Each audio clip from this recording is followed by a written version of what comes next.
So you might be in a situation where for some reason the workbook that you basically have that you're working through within Microsoft Excel, it's a locked sheet, but it's not unlocking no matter what you do.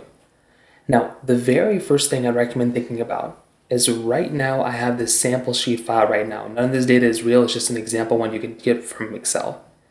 Now, at the very bottom, you're going to see the specific sheets that basically have expenses built inside of it.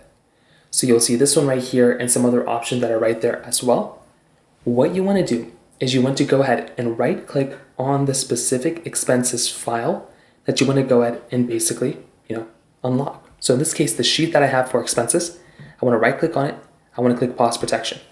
The first thing, make sure you're typing in the right passcode.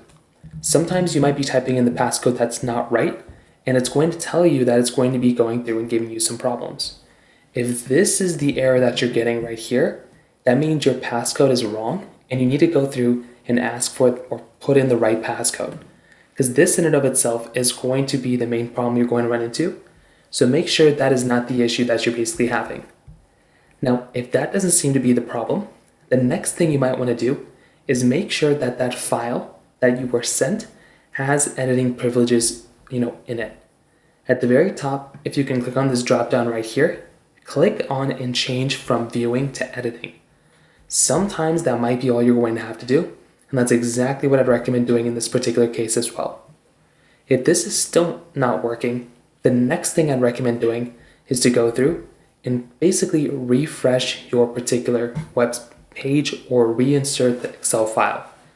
Sometimes all you're going to have to do is refresh the data, refresh that Excel file, and that's another thing that can easily end up fixing it on your side as well. So those are basically the main ways to go and do it. If you have any other thoughts or questions, please let me know in the comment section below. Hit the like button, that would mean so much, but definitely hit that subscribe button. More importantly than everything else, I love every single one of you guys. Hopefully I'll catch you guys in the next video. Peace out till then.